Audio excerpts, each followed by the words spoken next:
የአብይና ኢሳያስ ፍቺ፣ በትግራይ የተጀመረው ስውር ጦርነት። ዜና ኦርቢትን ሰብስክራይብ በማድረግ ቤተሰብ ይሁኑ።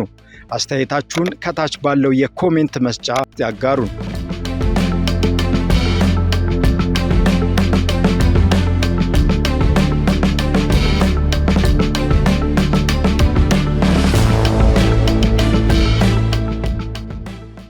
ከወዳጅነት በስተጀርባ የነበረው ደም አፋሳሽ ሚስጥር ይፋ ሆነ። ጠቅላይ ሚኒስትር አብይ አህመድ በምክር ቤት ያደረጉት ንግግር በአስመራና አዲስ አበባ መካከል የነበረውን ግንኙነት አመድ አድርጎታል። ችግሩ የጀመረው በትግራይ ጦርነት ወቅት ነው ሲሉ ምን ማለታቸው ነው? ስውር ሴራዎቹን እንፈትሽ። በጦርነቱ ወቅት ኢትዮጵያ ሕግ ማስከበር በሚል ዓላማ ስትነሳ፣ ኤርትራ ግን ህወሓትን የመደምሰስና የማጥፋት ፍላጎት ነበራት። መላምቶች እንደሚያሳዩት የኢትዮጵያ መንግስት ለፕሪቶሪያው የሰላም ድርድር እጁን ሲዘረጋ ፕሬዝዳንት ኢሳያስ ተከዳው የሚል ስሜት አድሮባቸዋል። ጠቅላይ ሚኒስትሩ የኤርትራ ኃይሎች ሰዎችን ገድለዋል፣ ንብረት ዘርፈዋል ማለታቸው ተራ ንግግር አይደለም። ይህ ነገ በዓለም አቀፍ የጦር ወንጀል ፍርድ ቤት ኢትዮጵያ ራሷን ነፃ ለማውጣትና ጥፋቱን በኤርትራ ላይ ለመጫን የምታደርገው ስልታዊ ዝግጅት ሊሆን ይችላል ተብሎም ይገመታል። ሌላው ብዙዎች ጠቡ የቀይ ባህር በር ጥያቄ ነው ቢሉም ትንታኔዎች ግን የሚያሳዩት የባህር በር ጥያቄው የቀድሞውን ቁስል መሳሪያ እንጂ መነሻ ለመሆኑን ነው። ኢትዮጵያ ከኤርትራ ጋር ያላትን ወታደራዊ ጋብቻ በይፋ መፋታቷና ወደፊትም ለሚመጣ ማንኛውንም ግጭት ራሷን እያዘጋጀች መሆኑን ያሳያል። ታዲያ ምን ሊከሰት ይችላል? ኢትዮጵያ በቀጣይ ከኤርትራ ተቃዋሚዎች ጋር ያላትን ግንኙነት ልታጠናክር ትችላለች። አስመራም በበኩሏ በኢትዮጵያ ውስጥ ያሉ ተቃዋሚዎችን በመደገፍ የጥርስ በትር ምላሽ ልትሰጥ እንደምትችል የጂኦፖለቲካ ባለሙያዎች ስጋታቸውን እየገለጹ ነው።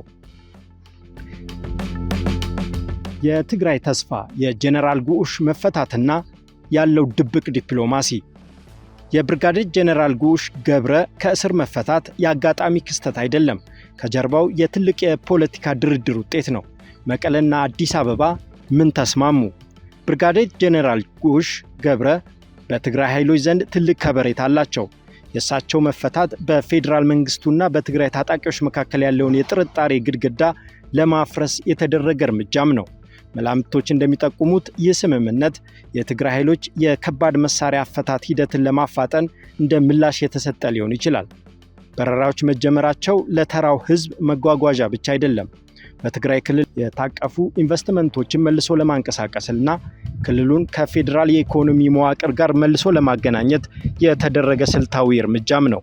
ይህ ደግሞ የኤርትራን ድንበር ተጽዕኖ ለመቀነስ ይረዳል። የወደፊት ስጋትና ተስፋዎች ምንድን ናቸው? እነዚህ እርምጃዎች በትግራይ ጊዜያዊ አስተዳደር ውስጥ ያሉትን ጽንፈኛና መካከለኛ ፖለቲከኞች ለመለየት ይረዳሉ። ሰላሙ በጸና ቁጥር የኤርትራ መንግስት በትግራይ ላይ ያለው ተጽዕኖ እየቀነሰ ይሄዳል።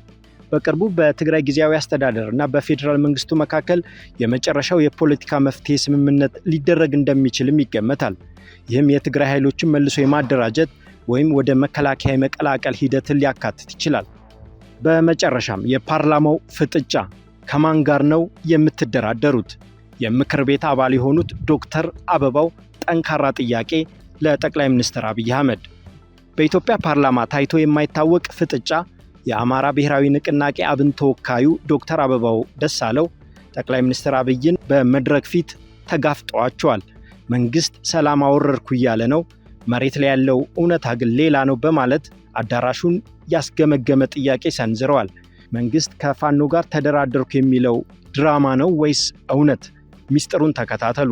የጥቃቅን ቡድኖች ድርድር ሴራ ያሉት ዶክተር አበባው ትልቁ ነጥብ መንግስት ሰላምን ለማምጣት ሳይሆን ፕሮፓጋንዳ ለመስራት ሲል ተደራዳሪዎችን ይፈጥራል የሚል ይዘት አለው። በተለይ በወሎ በኩል ኮሎኔል ፈንታው ሙሃባ ወደ ሰላም ገቡ ተብሎ የተነገረው ዜና የፋኖ ማዕከላዊ አመራር ግን እውቅና የለንም ማለቱ በድርድሩ ዙሪያ ትልቅ ጥርጣሬ ፈጥሯል። መንግስት የታጠቀውን ኃይል ለመከፋፈል የድርድር ካርድ እየተጠቀመ ነው የሚሉ ትንታኔዎች በስፋት እየቀረቡም ነው። የአፋን ምስረታና የመንግስት ስጋት። 15 የፋኖ አመራሮች የአማራ ፋኖ ብሔራዊ ንቅናቄ በሚል አንድ ጃንጥላ ስር መሰባሰባቸውን በገለጹበት ወቅት መንግስት ይህን ትልቅ ስብስብ ትቶ ለምን ከተገነጠሉ ግለሰቦች ጋር ይደራደራል የሚለው ጥያቄ የጠቅላይ ሚኒስትሩን ስትራቴጂ ዋጋ ሰጥቶታል። ይህ ድርድር ለይስሙላ ነው የሚለውን የህዝብ ስጋት አጠናክሮታል። ከአማራ ክልል ውጭ ያሉ ዝም የተባሉ በደሎች። ዶክተር አበባው በኦሮሚያ በጋምቤላና በትግራይ ያለውን ሰላም ማጣት ብቻ ሳይሆን ግጭት በሌለባቸው የደቡብ አካባቢዎች በመዋቅርና በማንነት ጥያቄ ዜጎች ላይ የሚደርሰውን የመብት ጥሰት ማጋለጣቸው የመንግስትን የ6 ወር ሪፖርት ውሸት ነው የሚል እንድምታ ሰጥቶታል። ሊከሰቱ የሚችሉ ጉዳዮች።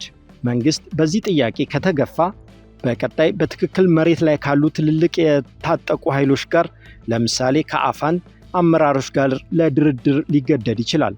ካልሆነ ግን እነዚህ የተቆራረጡ ድርድሮች በክልሉ ያለውን ጦርነት ከማባባስ ውጪ መፍትሄ እንደማያመጡም ተገምቷል። ተመልካቾቻችን ዛሬ ያየናቸው 4 ትላልቅ ጉዳዮች አንድ ነገር ያሳዩናል። ኢትዮጵያ በታሪኳ አይታው የማታውቀው የዲፕሎማሲ ኢኮኖሚና የውስጥ ሰላም ፈተና ላይ ትገኛለች። ሌላው ከኤርትራ ጋር ያለው ወዳጅነት ወደ ክስ ተቀይሯል። እንዲሁም በትግራይ የጄኔራሎች መፈታት አዲስ ተስፋን ጭሯል። በፓርላማው ግን መንግስት በሰላም ድርድር ስም ጊዜ እየገዛ ነው የሚል ከባድ ወቀሳም እየበረታበት ነው። እናንተስ ምን ትላላችሁ? መንግስት ከእውነተኛው የፋኖ አመራር ጋር መደራደር አለበት ወይስ አሁን የጀመረው የክፍፍል ድርድር ያዋጣል? የአብይና ኢሳያስ ጸብ ወዴት ያመራል? አስተያየታችሁን ኮሜንት ላይ አስፍሩ። ቪዲዮውን ላይክ እና ሼር በማድረግ ለሌሎች እንዲደርስ አድርጉ። ለቻናላችን አዲስ የሆናችሁ ሰብስክራይብ ማድረጋችሁን አትርሱ። ሰላም ሁኑ።